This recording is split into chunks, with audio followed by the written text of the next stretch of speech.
Let's move on now. Israelis welcomed the rescue of 2 Gaza hostages on Monday. Fears of a looming ground incursion grew among over 1 million Palestinians trapped in the war-ravaged territories densely crowded far south. International mediators continue working towards a truce and a hostage-prisoner exchange. Israeli Prime Minister Benjamin Netanyahu said that only continued military pressure until complete victory will result in the release of all of the hostages. President Joe Biden said that U.S. is working to negotiate a ceasefire deal at the moment. Hamas was sending terrorists, misfired and landed on a Palestinian hospital. The entire world was rightfully outraged. But this Jordan's King Abdullah II appealed for a full ceasefire to end the Gaza war after talks with Joe Biden. Speaking at the White House, he struck a discordant note with the U.S. president, who, as mentioned, is seeking a shorter 6-week pause to give Israel time to defeat Hamas.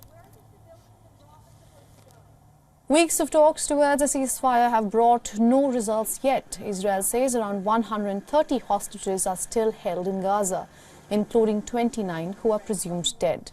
The Hostages and Missing Families Forum warned that time is running out for the remaining hostages, and the campaign group urged the Israeli government to exhaust every option on the table to release them. Netanyahu has vowed to send ground troops into Rafah, where about 1.4 million displaced Palestinians are struggling to survive in shelters and tent camps. Aid groups and foreign governments have voiced their deep concerns. They say that it would worsen an already dire humanitarian situation. EU has also expressed concern over the situation. A Dutch court ruled that the Netherlands must stop delivering US-owned F-35 parts to Israel. The court cited a clear risk the fighter jets would be involved in international law violations. European Union's foreign policy chief, Josep Borrell, has slammed lip service from the US president and called on Biden to stop giving munition support to its ally.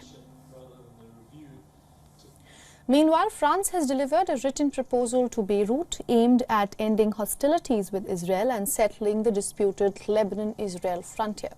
As per news agency Reuters, the proposal calls for fighters, including Hezbollah's elite unit, to withdraw 10 kilometers from the border. The plan aims to end fighting between the Iran-backed Hezbollah and Israel at the border. The hostilities have run in parallel to the Gaza war and are fueling concerns over an all-out confrontation.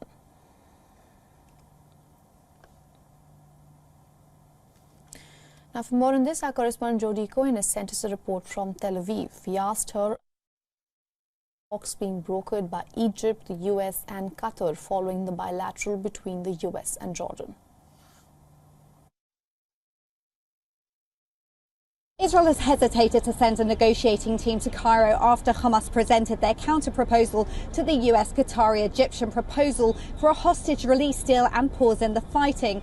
Now, Prime Minister Netanyahu has called the counter-proposal delusional after Hamas called for, among other things, a permanent ceasefire and the early release from prison of 1,500 Palestinian security prisoners, 500 of whom are serving sentences for murder.